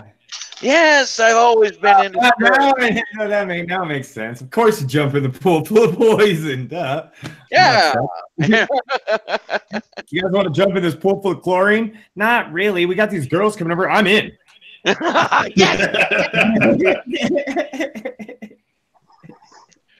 Oh man. Yeah, when they come over in the bikinis and all that shit, and they'll go, "Hey, I like this." That makes me think of a story that happened when I was a kid. Like when I was like 18 or 19. Like we were riding around. I was riding around with two buddies, and one of my buddies was drunk as hell. He was always drunk as hell. But we had a couple of ladies with us, and they were interested in us. We were interested in them. So we were like, "What's the best way to get to escalate this to the next level?" And I said, "Jacuzzi, right? Jacuzzi." And I had a jacuzzi at my apartment complex. So I was like, let's just go to mine. That way, if anybody comes out, I can be like, yeah, I live here. I live over in building blah, blah, blah, blah, blah, right? So my buddy's like, no, I know an awesome one. We go there all the time. Nobody ever bothers us. It'll be fine. So we go to this other one. My buddy, who's drunk, is passed out in the front seat of the Bronco with his head hanging out of the window. And we get over to the jacuzzi, and everything's going swimmingly. And I look up, and I see this big cowboy cop pulling by and staring straight at us. And my buddy that was in the car hated the police more than he hated anything in the world. So we were pretty sure that if we didn't get to him in time to intercept this cop before he got over to him, we were all going to go to jail. And so we round the corner just as this cop's walking up on my buddy and shining a light in his face. And he's like, "What's wrong with you, boy?"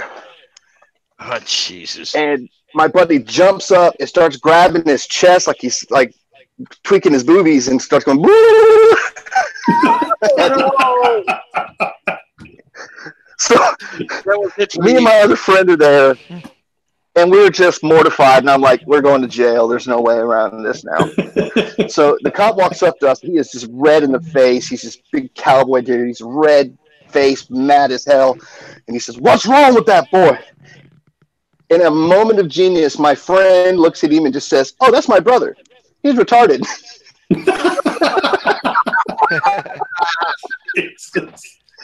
My mother makes me take him everywhere I go because he shits all over the house. Oh, man, I love it. Cop just looks at us. His face just drops, and he's got this just look of shock on his face. He didn't know what to do. And finally, he just stammers and says, "We'll take him home, son. It's 3 a.m." This mongoloid boy out here in the truck left him all alone. He could have got out and hurt himself. And we got him back. He was like, "Just leave. I don't know what else to tell you, but just don't come back here anymore." Oh man, happily I was never incarcerated in my youth. I was arrested, yes, but not incarcerated. And happily that continued into my adulthood. Haven't been inside a jail yet. But yeah, they got a bunch of us. First time at uni, got a bunch of us out on the sidewalk with open cans of beer, and it was illegal in Ohio. Still is. Yeah. Oops. But when the desk sergeant started telling us Pollock jokes, I figured, okay, we're all right. And it was just a slap on the wrist, and because the last thing I wanted was the cops calling us slimy bastards. That would have been the end of everything. Yeah, if you have to deal with the cops, and you're afraid you might get in trouble, but you're not sure, find some way of asking them for help. Find some way to ask the cop for help. And this is sort of similar to the situation Duke just described. When you all of a sudden, when you just put something out there that's like, now they can be a cop. Really, he wants to be helpful. If he pisses off 1,000 people in a day and gets to help one person, that's going to make him feel pretty good about himself. So you know what you do? You get the psychology behind what I'm saying. Like if you can walk, I mean, if you're catching a job at a bank or you drinking on the sidewalk or something like that, you're probably not going to be able to pull this con off. But But if you can walk up and ask the cop for any kind of help that they can give you, then that will distract them from suspicion. Now if you can be as honest as you can with them. Like if it's not something like I was sitting at 20 drinking beer under the bridge in Fort Worth, Texas, and this cop walked up and he's like, "What are you doing there, man?" I said, "Oh, I'm just having a beer." He said, "How old are you?" 19, or however old I was, And he was like, "Oh, all right, man, you ain't bothering nobody." I had to come up because one of the people called and said, "Just let me run your ID real quick. And if you don't have any warrants, best thing you could do is just move over to somewhere else that's a little less visible." Like I've had so many reasonable run-ins with the police that like most of my interactions with the police have always been they've just been cool. Like, it's just, I think I don't ever cop an attitude with them. I don't ever smart off at them. I don't give them any shit. Yeah. I follow the instructions. Forget your fucking rights. There's a guy with a gun in front of you asking you your name. Just tell him your name. Yeah. What really gets me are these, what the hell do they call themselves? Sovereign citizens. Yes. Sovereign citizens. I knew one of those guys. He is possibly the biggest dick I've ever known in my life. Article 4 of the Articles of Confederation says that I'm a free inhabitant traveling on the land. Oh, man. It's like, just shut the fuck up. I love watching videos of those people getting fucked with their windows broken. I love the video where this guy's going on and on with his sovereign citizen bullshit, and then he gets tasered. Yeah. The whole screen is going like Dr. whatever the fuck with lightning bolts everywhere, and he's Actual advice, don't forget your rights. Just don't be stupid. Treat the cops with respect and always comply with the officer on the scene. Yes. There's no other choice. You comply with the officer on the scene. If you've got a problem with the way shit went down, you bring that up in court with your lawyer later on. Don't fight with the guy that's got 5 weapons. Yeah, I agree with that. The funny thing about that guy I was telling you about, the one that was a sovereign citizen, he was also a Seventh-day Adventist. Oh, no. And I was a Baptist, right? So those two dogs don't hunt very well together. Okay. And he was dating my mother-in-law, and he was like staying with us for a week with my mother-in-law, and he was just this really judgmental jerk of a guy, man. And so, like, I swear to God, I spent a week eating the meat lovers everything. Oh, geez. If there was an option for extra pork, like, vegetarians, Seventh-day Adventists? Huh? Is that something to do with them being a Seventh-day Adventist? Yeah, Seventh-day Adventists do not eat pork. Oh, okay. Or like shellfish. Or any of the stuff that Jews don't eat because they try to adhere to the Old Testament dietary laws. He actually didn't eat at all. So they're basically Christians who keep kosher. Yeah. Okay. And they practice on Saturday. They meet on Saturday. They try to uphold the Sabbath. That kind of. And who cares what day it is? It's a joke anyway, but we won't get into that. I was in 1st grade and I didn't know any fucking thing about religion. I'd gone to a Unitarian church with my mom a few times, but we weren't that into it. And I remember this friend I had hung out with. He came over on a Saturday and he asked me if I wanted to go to church, which I thought was weird because it was Saturday. And I said, no, thanks. And he stuck his foot in the door and started telling me the devil's tempting me. This is one of my earliest and most vivid memories. And this is my first experience with religion being weird. And he kept telling me the devil was tempting me. The devil was tempting me. And he just wanted, I can't remember if I think I ended up going with him at least once. But that's what it was. I'd gone with him once and like on a Wednesday or some kids group activity thing. And then he tried to get me to go to the actual service that Saturday. I didn't want to fucking go. It's Saturday. I don't want to go. And I remember I had to like literally push him out. I'm like 6 years old. I had to like push him out of the door and close the door on him to get him to go away. That's funny. I've got I knew some people that were Mormons up in North Carolina, and this guy said he went to the church one time with his cousin and who were Mormons, and halfway through the service, some dude dressed up like Moses showed up at the church and started walking around in the church, waving around like a what around? Taking Ten Commandments made out of foam board and preaching like hellfire and brimstone Baptist doctrine at them. At the Mormons? Yeah. Jesus. For the love of St. Gulick, man. Dude, you don't want to do that. Don't fucking do that. That's stupid. I don't want to do it.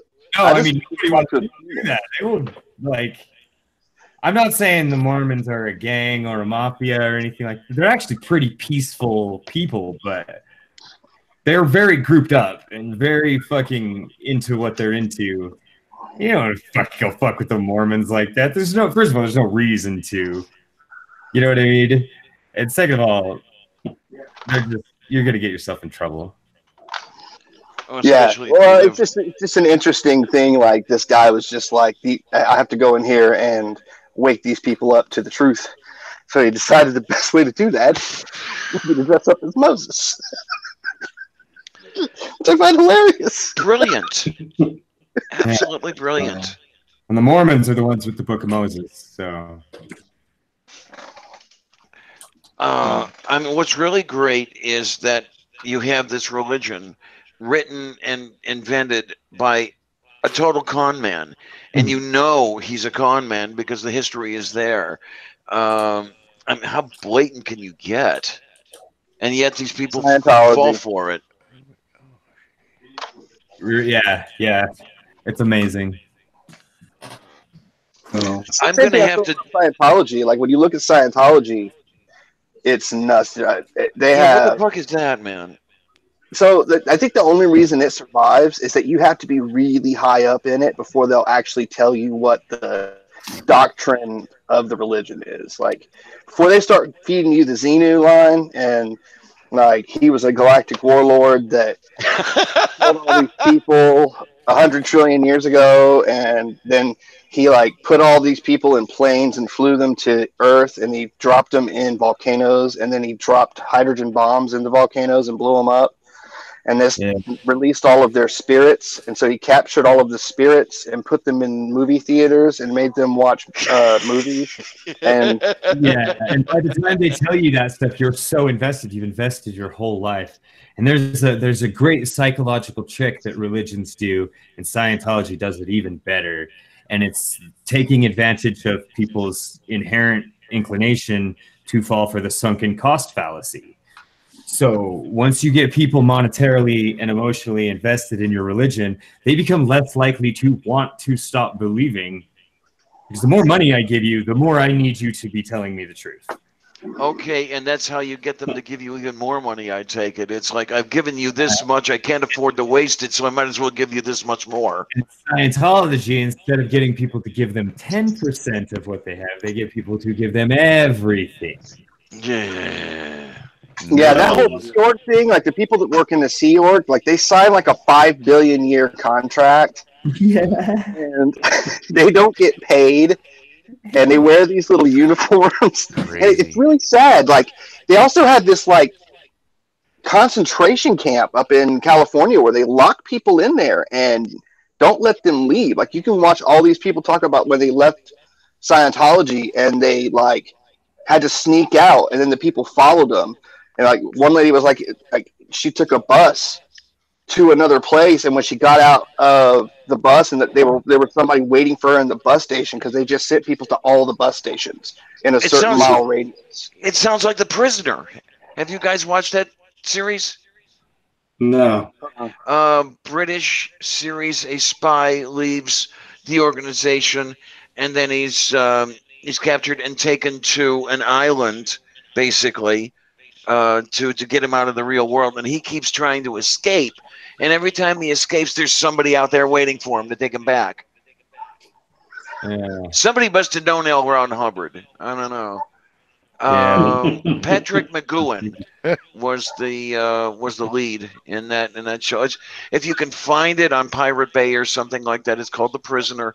I highly recommend it right up until the last 2 episodes where it completely falls apart.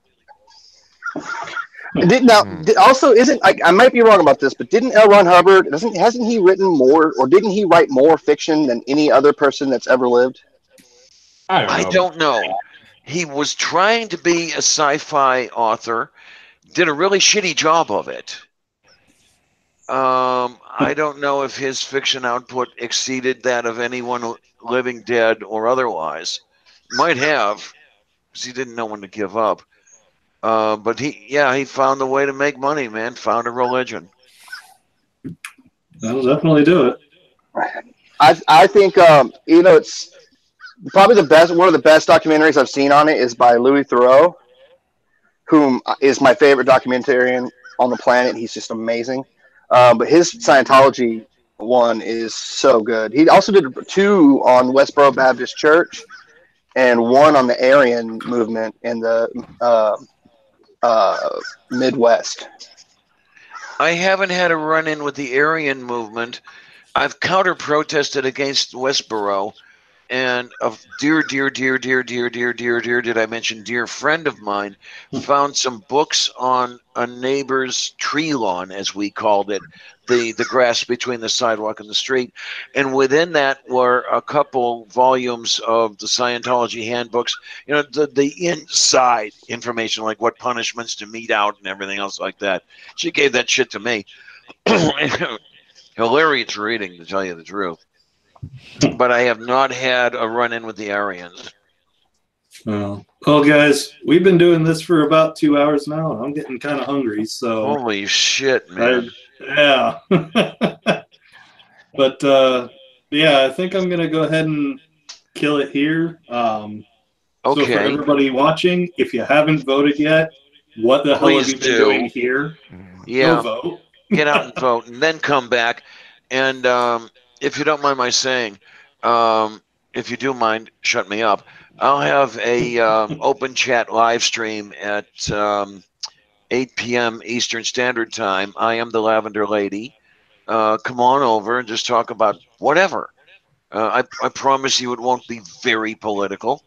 That stuff's, the polls will be closed and it won't make much difference anyway.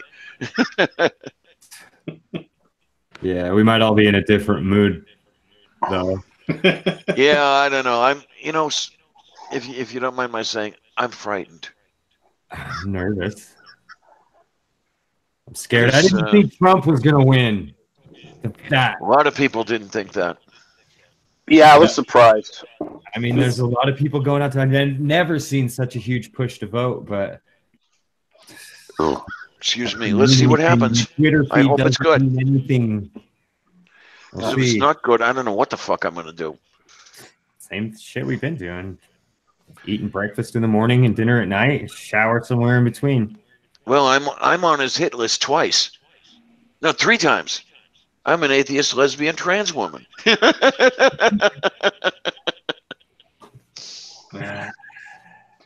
right, everybody. I think that will do it. 8 o'clock Eastern, right? Eastern. Lavender Lady? Okay. Yep. Stop into the Lavender Ladies broadcast. She always makes it worth it. So if you want to come onto the panel, just send me a Twitter DM. I am the Lavender Lady on Twitter also, Lavender Lady 0. And if you want to come on, and then I'll send you back a link to get on. Right on. So once again, everybody go vote if you haven't already. If you if you have, good. I English goodly. Don't make fun of me. All right, everybody. Take it Thanks, easy. sweetie. It's wonderful being on. Thanks for having me. Oh, yeah. Thanks for coming.